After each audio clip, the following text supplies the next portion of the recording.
Stress makes people sick. And on the basis that stress makes people sick, relaxation will help to make them better.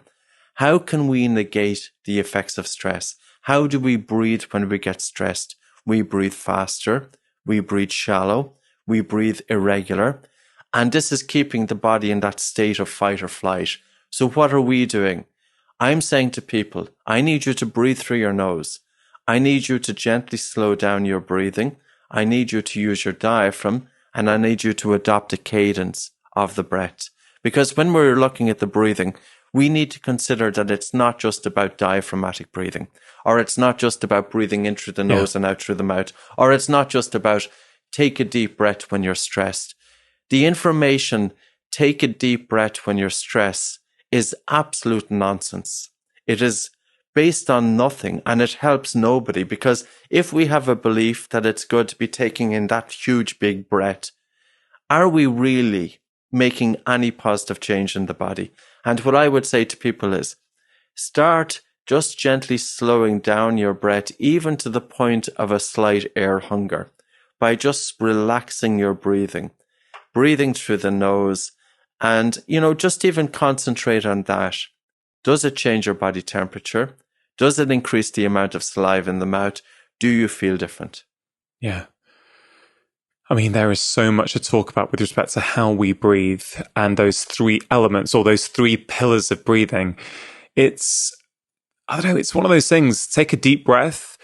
As we've already discussed, we made a little video for people on that. But the whole idea of taking a deep breath, you're not actually against it. You're just against the way most people interpret that and what they do. So we would demonstrate that if to most people who say, hey, take a deep breath, what do? They sort of open the mouth, lift the chest up, breathing from the chest, breathing through the mouth. And you're saying there is another way to take a deep breath, which is using your diaphragm through the nose, slow and quiet. I'm saying to do the absolute opposite to how you breathe when you are stressed. When we breathe when we are stressed, we sigh more. We breathe faster, we breathe shallow.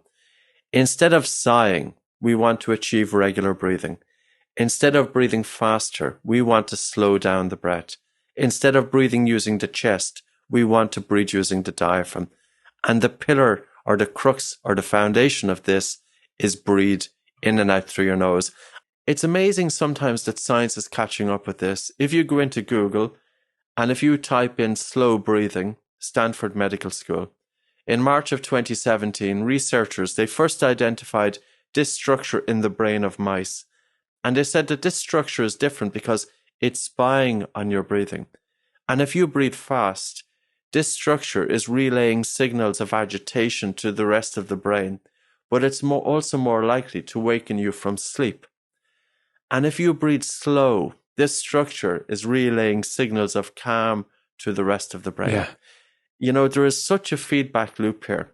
Stress and anxiety is causing our breathing to be faster, but faster breathing is feeding back into stress and anxiety. I mean, absolutely. I always talk to people about this idea that breathing is information, right? And I say to people that, look, if you're rushing around, if you've got a work deadline, if you're trying to get all your emails done and you're not aware, almost certainly your breathing will change, right? You're going to be breathing faster. You're going to be breathing more from your chest, your upper chest, and from your diaphragm.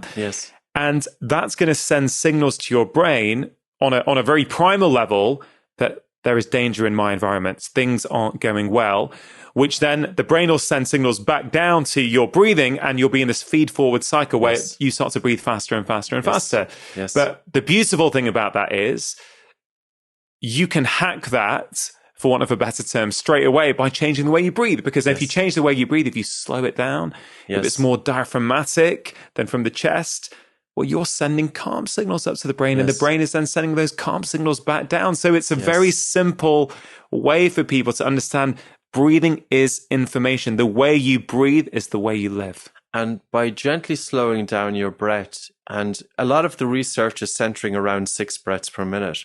So when I'm working with a client, the first time what we'll do is we work on the biochemistry of breathing. So we generate air hunger. Then I will spend so much time working on the biomechanics of breathing.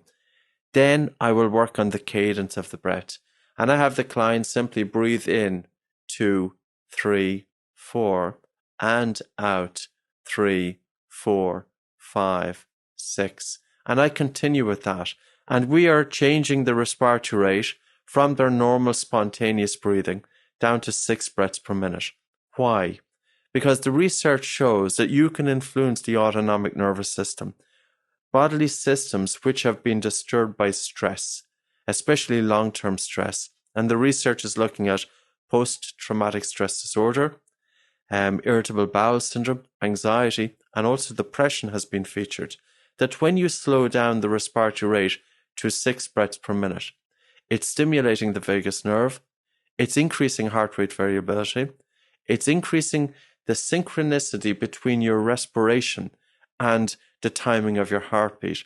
And it's also exercising or increasing the sensitivity of baroreceptors. Now, I'll just talk about those for just one moment. Yeah, sure.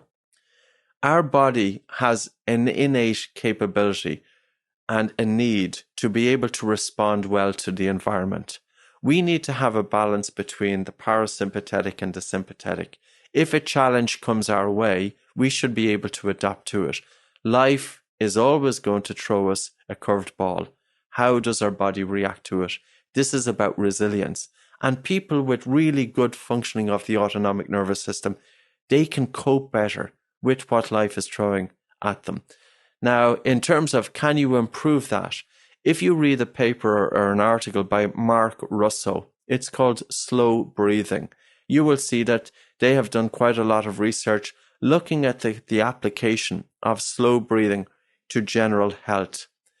When you slow down the breath to 6 breaths per minute, you stimulate baroreceptors, which are pressure receptors in the major blood vessels, in the aorta and in the carotid arteries, and they become more sensitive.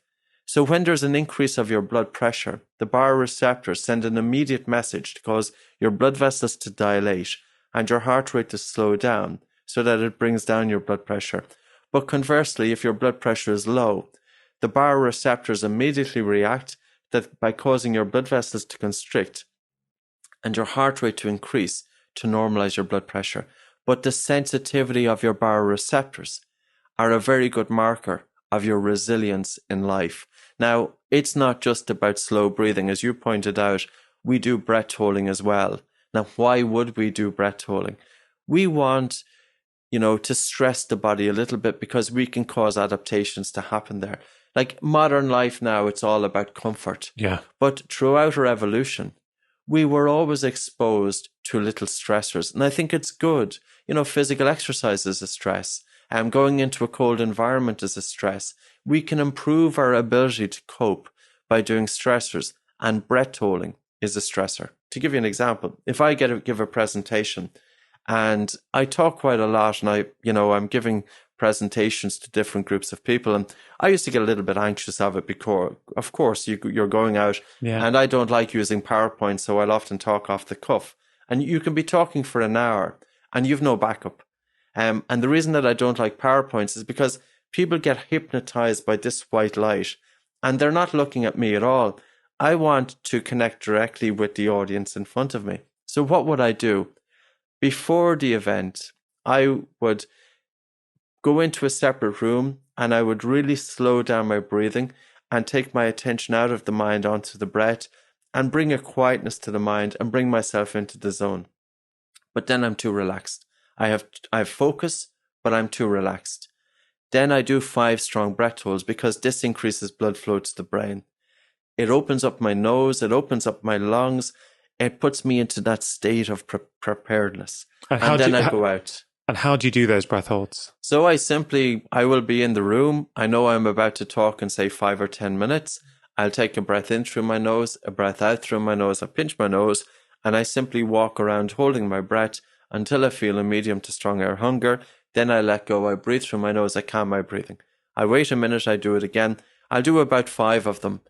We also have athletes do it pre-competition. Yeah. And it's really good for alertness because you want to be going, if you're making a presentation, you want to be relaxed and focused, but you don't want to be too relaxed. I want to have absolute stillness of the mind whereby I can focus 100% of my attention on the delivery. And I want my attention to move simultaneously with time. I spent 20 years living in my head, stuck in my head, and with all of my attention pretty much thinking all the time. And, you know, this is another topic for conversation, because Western education, it has given us a great ability to think. We can decipher, we can break information into tiny pieces, we can reason.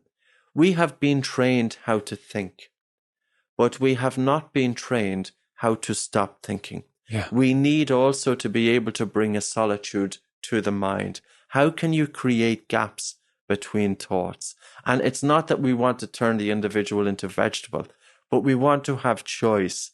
We don't even hardly pay attention to what we're thinking about. We're talking about lack of awareness of the breath. How about lack of awareness of the mind? If you enjoyed that clip, here's another powerful clip that I think you are really going to enjoy. How we breathe absolutely affects us. It even affects the density of our bones. It affects us down to the subatomic level with electrons. So to think that how we breathe does not matter is not based in any real science.